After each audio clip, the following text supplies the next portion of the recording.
in our title. And I think what's in our name of our center, and part of the reality was as the number of refugees being allowed into the country in the past president's term, as that declined, we did also think we wanted to focus on immigrants. Some of the refugee services groups are not just focusing on new entrants um, of refugees, but refugees throughout the course of their time here. So we do also want to be able to understand the immigrant as well as the refugee domains in our work. So thank you for that, Jeff. And last but not least, we got Kelly. I'm not sure if she's on the call, and I do see Deirdre. Deirdre, you want to Yes. go? Sure. My name is Deirdre McGeehan, and after a 16-year hiatus in the wilderness of administration, I'm back in working. And but I've worked in migration all my life as a demographer. My PhD was on transatlantic migration to the East Coast of the United States and the Canadian Maritimes. And I've worked in Philadelphia on an ACLS fellowship at Penn for a year, tracing those migrants and their mobility, both social and geographical, within the city of Philadelphia, and then spent later 3 months in Chicago, funded by the Volkswagen Foundation, where we were comparing success of German, Swedish, Irish, and Polish women migrants, because they often get overlooked, and their success in the labor market, et cetera, in Chicago. More recently, I was working on population dispersion in the United States and impact on the environment. But when I came back here to Cleveland, one of the things I got looking at there was migration into the city of Cleveland. And I was very fortunate to have another very good student, Cameron Caputi. Jack may remember Cameron.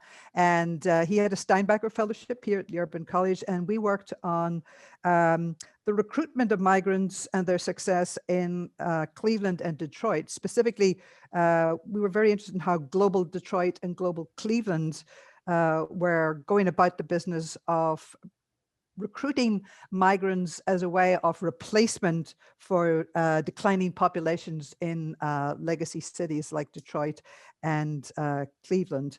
And I hope we can get maybe Cameron to give a presentation. He's currently doing his master's at Carnegie Mellon. Wow. And he largely, a lot of it on the strength, not just of his GPA, but the work he was doing. And he has shown both the movement of the migrants, they're recruited into cheap housing and vacant housing in cities like Detroit, but then they disperse very quickly into the suburbs. But we also showed that where they settled in those census tracts, that there was a higher level of income and better success in small businesses. So that's that one. And then we had Molly Shook and I. Molly is at our Center for Economic Development in Levin. She and I applied for, and we thought we were funded for work with the consortium on refugee resettlement, specifically looking at a phenomenon called secondary migration. So the refugee agencies, as you may all know, are responsible for helping, especially in the first year, refugees who are settled in cities like Cleveland and elsewhere in the United States. But we started noticing a trend that we call secondary migration. So these were not brought in by the refugee settlement agencies, but were somehow making their way to Cleveland, either through secondhand knowledge or setting up the classic, chain migration paths. So unfortunately, the consortium didn't go ahead with that, but Molly and I are looking for opportunities to fund that. I've been diverted a bit working on this big infant mortality project in Levin, but hope we can continue to look for money to fund that. So that's where we are. Your work has been amazing, and I can't thank you enough for being a part of the team. Deirdre definitely has a tremendous amount to contribute in it. Maybe you can be a part of, as you've mentioned, one of the next presentations and one of our speaker panels to kind of give an amazing summary of all the great work you're doing. I do want to mention before, is Kelly on the call? Yes, I am. Hi, Kelly. Go ahead. Why don't you just give a little background on yourself? Thank you. Hi, I'm Kelly Liao. I'm in the counseling program in the CASEL department, and my research involves discrimination and mental health among ethnic minority populations. So definitely immigrants and Chinese international students are part of my interest. And I also teach the multicultural counseling class to our master's students. So I'm hoping to expose them more to refugee and immigration issues. So, Thank you so much. Thank you. So a quick point about the next the presentation, and to Deirdre's point about what they might be doing in urban. The whole ability to be interdisciplinary is what we're really hoping to do. And if you want to try to think outside the box and be creative, we think about the urban migration and the studying of populations within the city. How can that then translate perhaps to something with entrepreneurship? And so we really, want to push the envelope on these kinds of things and begin to try and get some interdisciplinary grants as well. We are a little behind, and we have a wonderful 45 people on. So if the audience could please do us a favor, please text in the chat your name and organization, and maybe even briefly what you're interested in. We really want to keep in touch with you, and we want to learn more about you and invite you to future events and have you perhaps be a part of our solutions as well. So please do that in the chat. We'll save that in the chat.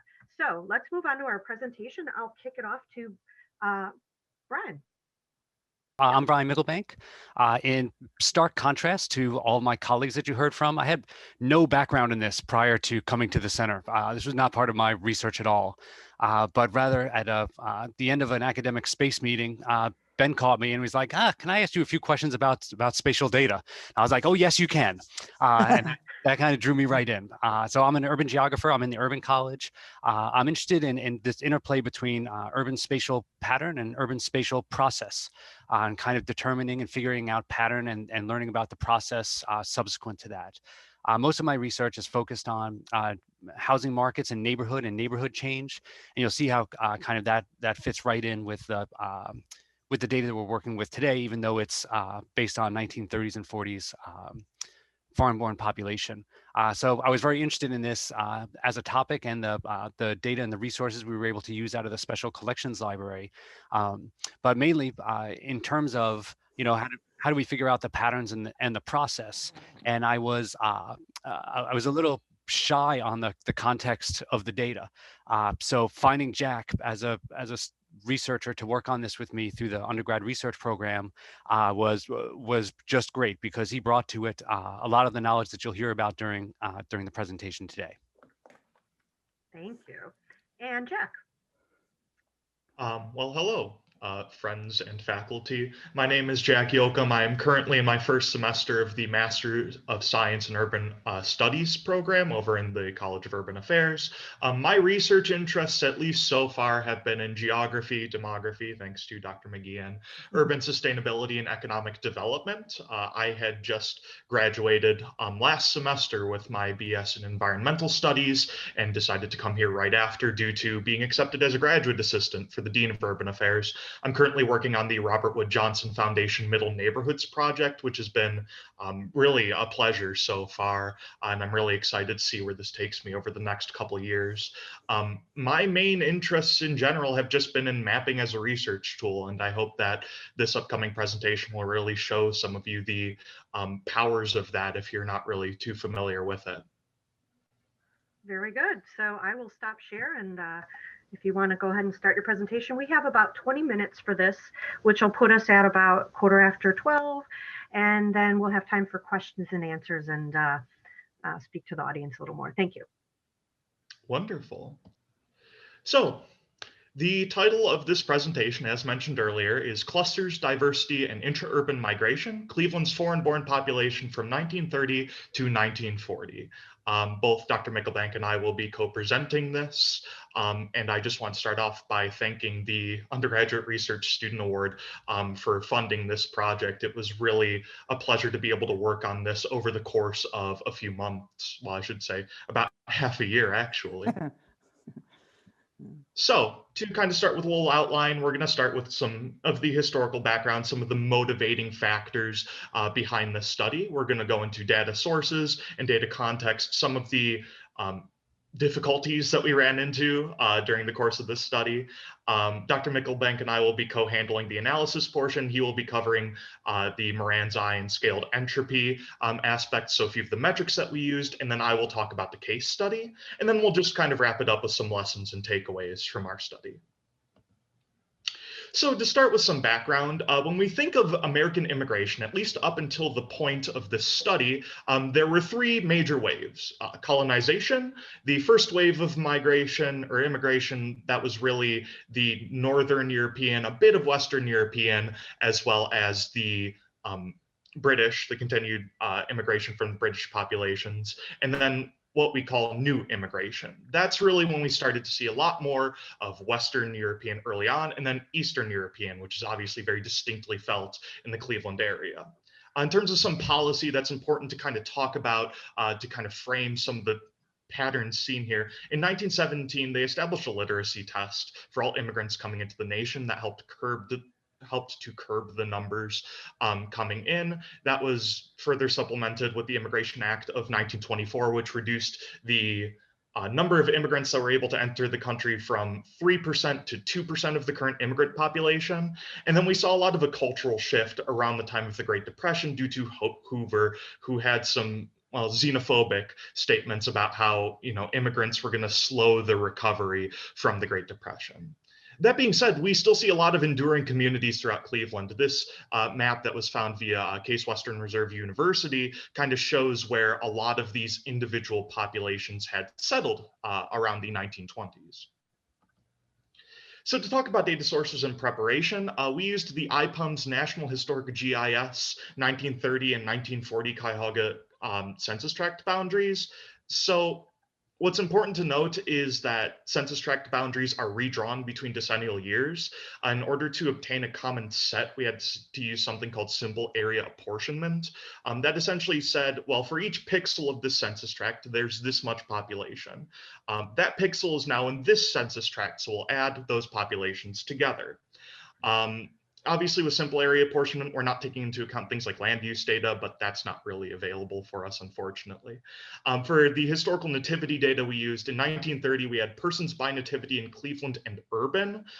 So mainly just Cleveland and then a few suburbs adjacent to it. And then in 1940, it was persons by nativity by sex in Cuyahoga County. What was interesting about this is that they actually had almost completely different categories for each, where I believe in 1930, there were 17 categories, and in 1940, there were closer to 30. So this is the study area that we ended up with. As you can see, we have Cleveland as well as parts of Lakewood, East Cleveland, Cleveland Heights, and Shaker. You may notice towards the south of this study area over by Newburgh Heights, there's just this gap. That's just one of those weird things that you sometimes run into with apportioning tracts. We decided to just kind of include that as a talking point, maybe a weakness of part of this design, but it's just kind of part of the game we were playing. And here you can see, some of that decline in foreign-born population that I kind of hinted at earlier. We saw the decline of Cleveland's foreign-born population by about 50,000 people between 1930 and 1940, while the native-born population almost replaced that. In terms of looking at the individual groups, in terms of the other regions, that includes places like Asia and Central America, a very small decline. Same goes for Northern and British, as a lot of those folks obviously had just kind of become assimilated, having children that were considered native born. And then Western Europe and Eastern European populations, you'll see, are a bit more stark in terms of decline. Hand it off to you, Brian. Okay, so our first research goal was to better understand how foreign-born populations were distributed throughout the region. And for this, we used the measure of local Moran's eye. I don't want to dig in too much to this, but here are a few useful details, hopefully. Moran's eye tests to see if a spatial distribution is spatially random or if there's a statistically significant spatial pattern. Every census tract gets its own local Moran's eye value, and the calculation is shown above the map. You can see the calculation for each observation I is based on observation I's z-score for a specific foreign-born population. And this map is for the German-born population in 1940. The summation operator over Wij times Zj calculates the German-born population, the average German-born population, but just among tract I's neighbors. So we're essentially multiplying each tract's z-score by the average z-score of its immediate neighbors. And that's where the local part comes from, that it's this local calculation that we do for every census tract. Since every observation gets its own local Moran's I value, not only does the measure test to see if the distribution is spatially random, but importantly, it shows us where it isn't spatially random and how it isn't spatially random. The two patterns that are of most interest today are the clusters, which are shown in the bright red, and the hotspots, which are shown in the lighter pink. Clusters are non-random patterns where a high value at observation I is surrounded by high valued neighbors. So we think of that as high surrounded by high. These are shown in the red. The bright red tracks in this map means that they're statistically significant clusters of German-born population in 1940. Hotspots are non-random patterns where a high value at observation I is surrounded by low values at observations I's neighbors, and these are shown in pink.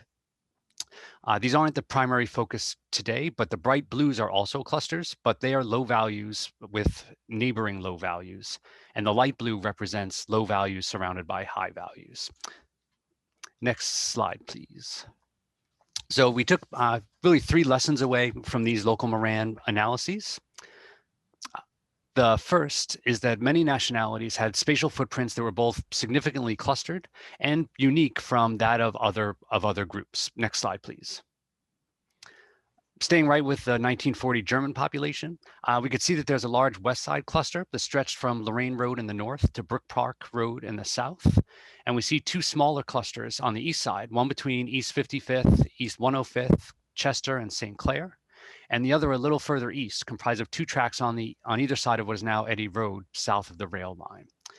We also see significant east and southeast side hotspots, the ones that are shown in pink, that are high values of German-born populations surrounded by low values. So the Moran maps give us a crisp view of if and where and how a particular population is non-randomly settled throughout the region. Next slide, please. So our next example is the 1940 Hungarian-born population. We could see here the cluster in red on the east side runs from East 79th to about East 140th, north of Kinsman.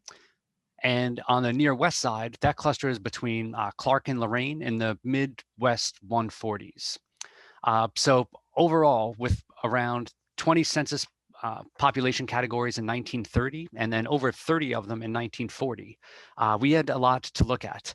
And the distinctiveness of some of these patterns jumped out at us, but it also got us to thinking about change over time. Next slide. So that is our next area of exploration, was looking at how these changed over time. Next, please. So for example, this is the 1930 Russian-born population. And as we compare this to what this population looked like in 1940, next please, we see just some minor changes around the edges, which isn't surprising if we think about how the diffusion patterns of settlements over time work, that you see kind of this expansion from an established cluster. But when we directly analyze the change in Russian-born population between 1930 and 40, we get a pattern that looks like this next one. So it's completely different. The established 1930 and 1940 clusters are blue, meaning that they're clusters of below average change surrounded by other tracks of below average change. So these are low clusters. And you could see where the Russian population grew over the time period. It's in the north, roughly Mayfield Road, down to roughly Shaker Boulevard. And in the event that you didn't memorize our initial case study map, the eastern edge here is Warrensville Center Road, just as far as that's how far the area was tracked at the time.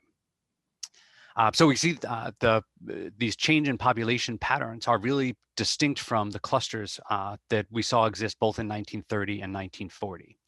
Next slide, please. This is the overall picture.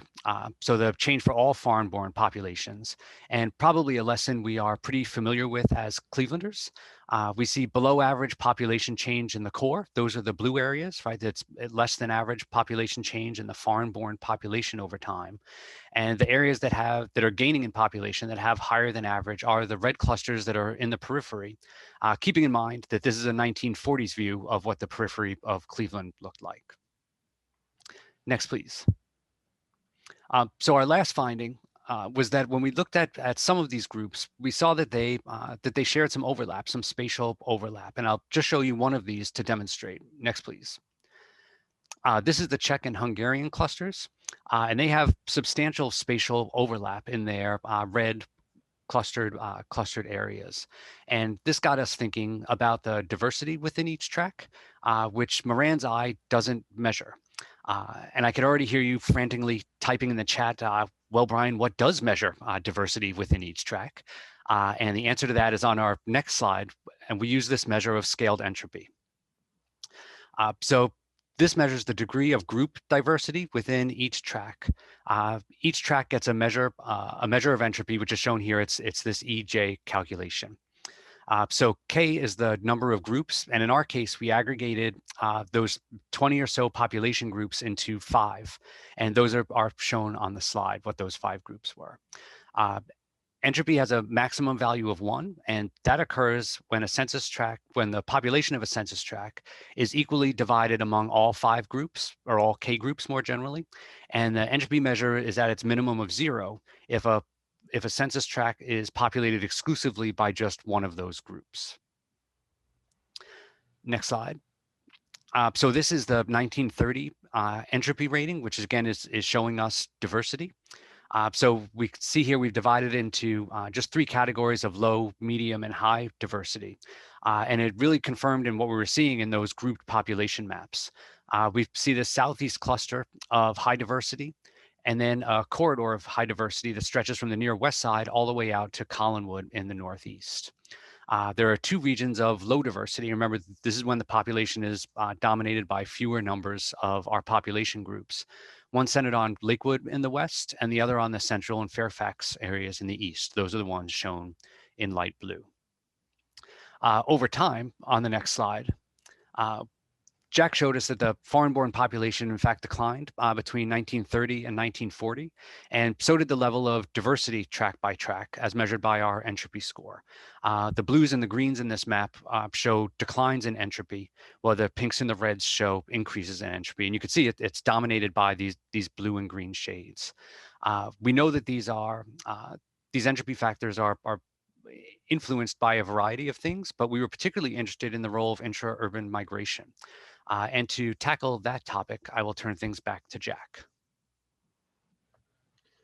So yes, in order to kind of capture at least a snapshot of what was happening in intra-urban migration, we decided to take case studies of 2 selected tracts.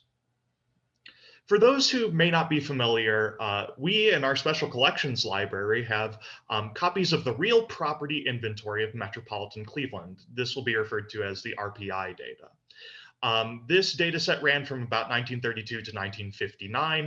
It eventually transitioned away from these big books jammed full of data to more business briefs. They tracked level migration of families via utility companies. So they actually used electric companies to sort of track this. This arose from mutual public and private sector interest. The Board of Trustees it consisted of a lot of prominent businessmen from that time period. But obviously, there was a lot to be gained from understanding the migration of families from a public planning standpoint as well. This also served as a model for similar documents nationwide. Having to sneak in to the special collections bin for a little bit during COVID times was interesting, but well worth it. So to talk about tract selection, we chose 2 tracts from a larger pool of interests, just little things that we had noticed over the course of this study. I was partially informed by the RPI, as the RPI contained data on economic health, historic relevance, so basically like any large structures or things like that being erected in the region. And it also contained data from between census years. That's something that's notably lacking when we try and look at this historical level data. So we chose tract C3 and CH11. They had distinct characteristics telling 2 very separate narratives. So to start out, this is tract C3. The tracts that you see highlighted in red are the tracts that families moved from to get to C3. C3 is the one marked in black that you'll see just west of downtown Cleveland. That's where the modern day Ohio City is. We see a much more dispersed trend of migration in this tract. And in order to kind of figure out why, we had to look at some historical significance. So C3 was chosen as one of 3 census tracts by the Cleveland Metropolitan Housing Authority in the 1930s for a public housing project. That was, of course, one of the public works projects being put forth in order to recover from the Great Depression. Even back then, public housing carried with it a certain stigma, and that was one of the early roots of some either more impoverished foreign-born populations, as we kind of know today, or of African-American populations, which of course carried with a definite stigma as they were moving up north, that forced this kind of dispersion. Of note, C3 was in the lowest economic 10th. So instead of doing quantiles, they did tenths back then. So this kind of paints an interesting picture of a more random pattern than maybe what we were expecting. CH11, however, kind of shows something that we would be expecting, a very linear tract of intra-urban migration, where the folks that lived in CH11 primarily moved south, continuing the trend of suburbanization, going over towards the Shaker Heights districts, which also were in the highest economic 10th, which CH11 was also a part of. We also saw folks moving from north into CH11, just to kind of find better economic opportunity. This is where the Big Italy, quote unquote, neighborhood is located. We noticed this tract, especially early on, because it was one of the few tracts that managed to gain entropy from 1930 to 1940. We saw a holistic gain across a lot of foreign-born populations, whereas with C3, it was actually just a large gain in native-born and some dispersal of foreign-born.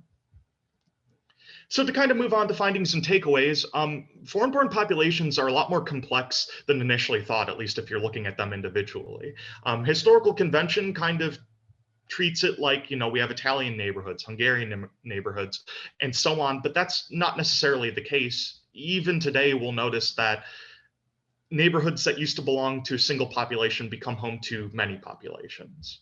They're enclaves of certain as I mentioned, like certain populations caused others to follow. And there's more to the RPI than initially thought. There's a lot of commentary and data on the housing and migration patterns that we still notice today. Some of the roots of the issues that the city is facing in certain neighborhoods are talked about there. It's a reliable and comprehensive data source, and it helps to tell an umbrella story of intra-urban migration. From that, we can really derive a lot of individual narratives with a little extra data focus. This map, also supplied by Case Western Reserve University, shows a lot of what we noticed, that these were all ethnic neighborhoods, not necessarily individual ethnicities, a lot more diverse than thought. So with that, we would like to thank you. We welcome any questions or comments. Our contact info is listed there if you want to reach out individually. I will also give thanks to, a portion of this was presented at the East Lakes Division AAG meeting, for which it did receive the gold medal for undergraduate research awards, a high honor. And it's a pleasure being able to share it with you. Thank you so much. That was excellent. And you are right on time. That's wonderful. I put in the chat, if you could please just let us know if you want to jump in. 46 people is not too hard to manage, but let us know if you want to jump in and ask a question. Jack, you willing to take a question? Absolutely.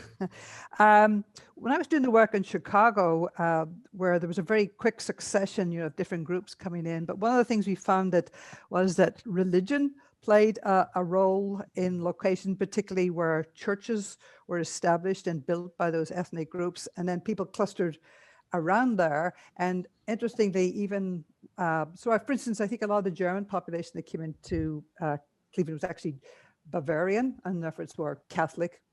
And with Hungarian population, you get some difference, you get some Orthodox or whatever, and Dutch Reformed. So we found a lot of clustering, and then people identified around the parish. They would say, I'm from St. Vincent's or something like that. And then you would get successive waves coming in who are of the same religion but different ethnicity.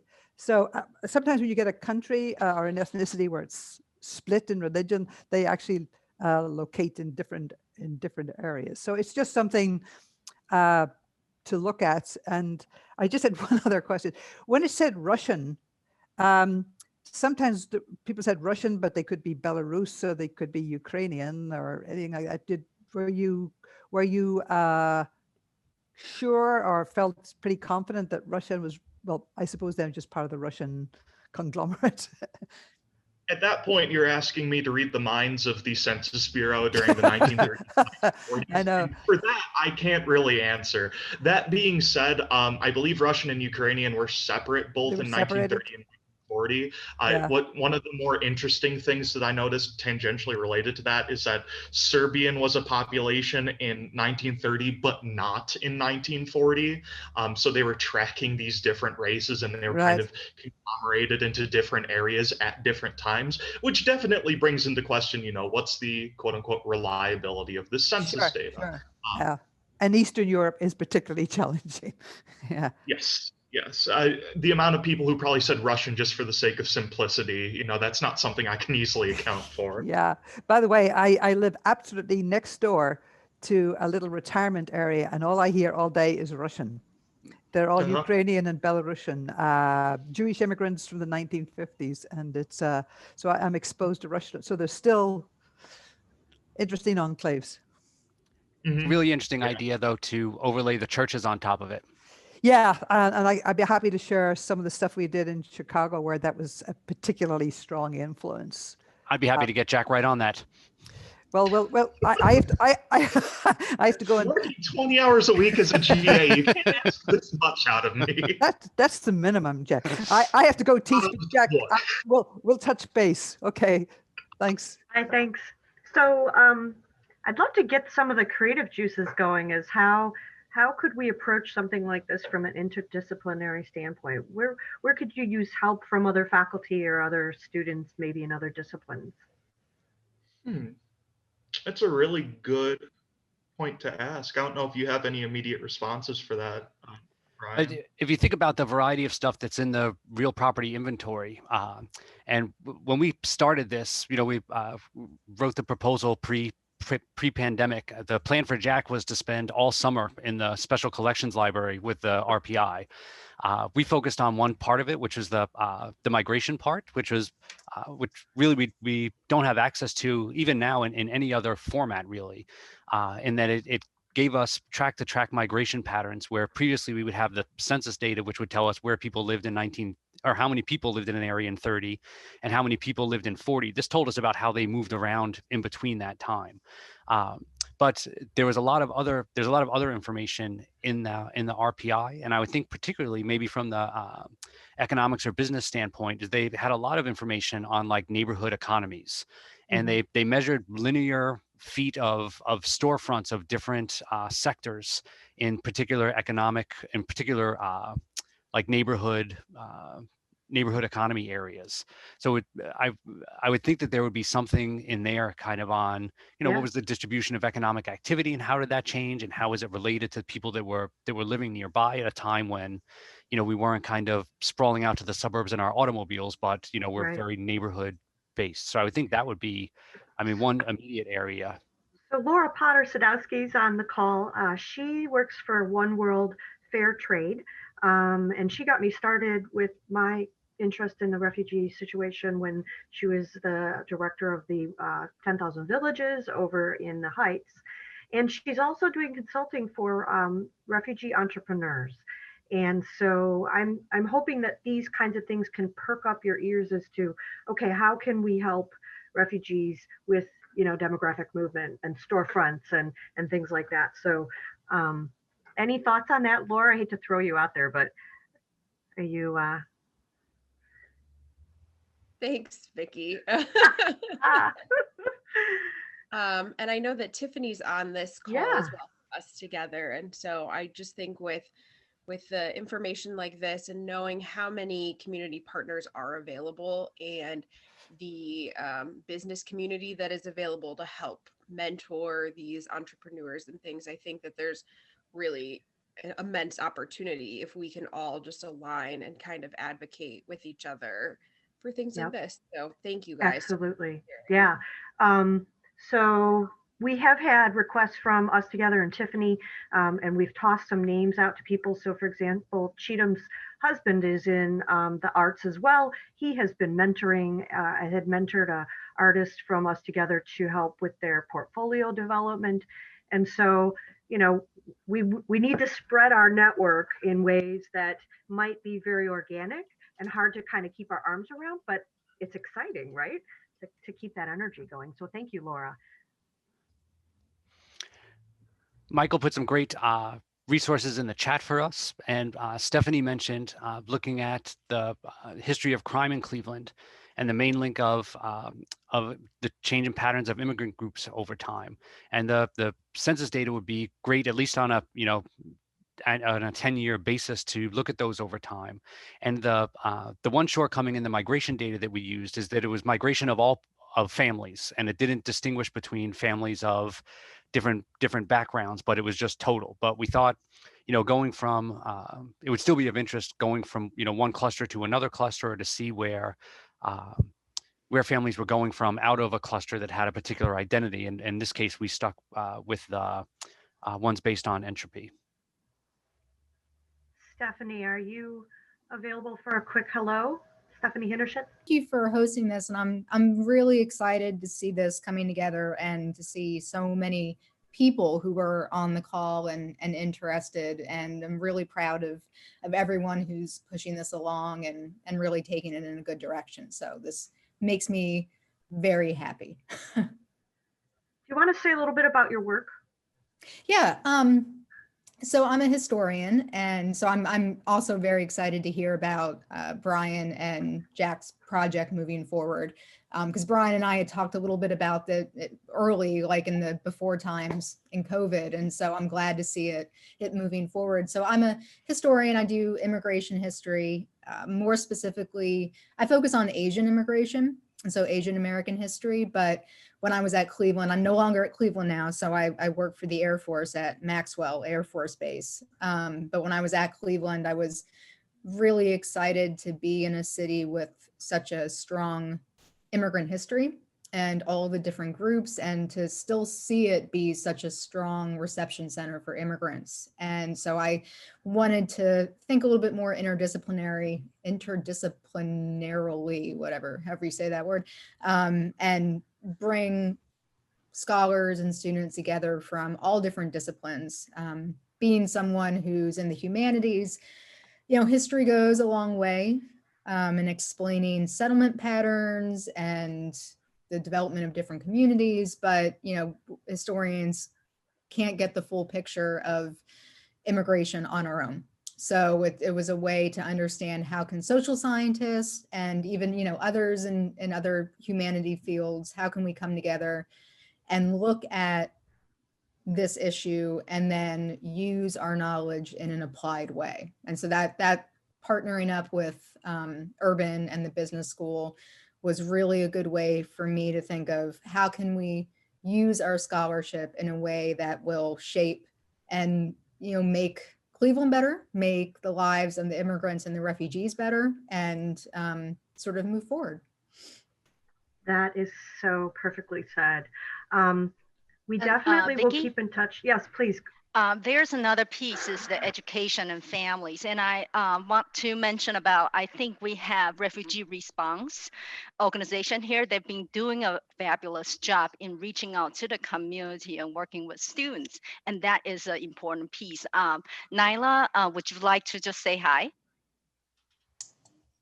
Hi.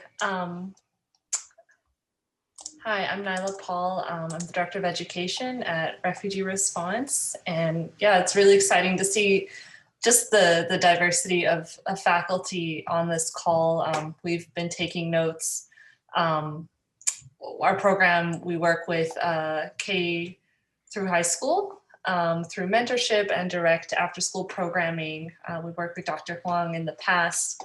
And with COVID impacting this whole year, we've definitely had to be on our feet and see, just be more creative in how we engage with communities in new ways. We're definitely also with just all the crises families are facing in terms of employment and housing and food insecurity. I think we've been looking beyond just our bubble of education at all these factors that undoubtedly are impacting education, but are really core to families' stability. And so I think more than ever, we're looking at having a more holistic picture of how we can understand and support these issues. So very excited to be here. Thank you. And thank you, Grace, for pointing out some of our other partners on the call. So Grace and I have been working hard to try and make sure we're staying connected with the community and the different refugee services group. I apologize if there's one more out there. Is there another refugee services group available to say hi real quick? And then I have 1 minute to wrap it up. Well, we can't thank you enough. How so exciting. I mean, I would have been ecstatic with 10 people on, and we had almost 50. So thank you so very much. We will be posting things on our website. And if we have your emails in your registration, we can email you the PowerPoints. Jack and Brian said they're happy to share those. I just want to stress, we truly, truly hope to keep this interdisciplinary. We want to fill in the gaps and the needs of the Refugee Services Group and the other non-governmental organizations. We are accepting volunteer opportunities for students or job postings or internships. We will share those with our students. We're building a relationship with our student engagement centers and student volunteer organizations. So we want to connect the dots truly. And then we want to keep that interdisciplinary research part of it too, right? So that if we could apply to grants with some of the refugee partners, we can begin to have other events to sponsor topics that the refugee services groups would like to talk about, partner with our research and discuss some of those topics, maybe have a panel of refugees speak. We've had that in the past, but we'd also like to keep it going and keep the momentum, especially as we ramp back up and have to rebuild all these organizations and that refugee pipeline in the new administration. We're very grateful for that, but we have to staff back up and build those pipelines and vet all these refugees coming from other countries. So it's going to be a lot of work, I know that. So we're here for you, and we're here for the refugees, and we look forward to continuing these conversations. And so watch out for your emails, and we'll continue to share. May I add one more thing? Please. Okay, so I noticed that we have a lot of faculty here who is interested in immigrant and refugee relevant topics. So we are welcome you to join us or communicate with us. We would love to have any sort of partnership with you also. Absolutely. And we meet once a month. We have a meeting tomorrow via Teams instead of Zoom, and we can send you the link and connect you into our center, and you can meet with us. We meet once a month, and we'll be planning our next event. We'll debrief on this event and plan our next event. If you're not in a rush to get off and you still have a couple more minutes and you want to ask a question or say something, please do.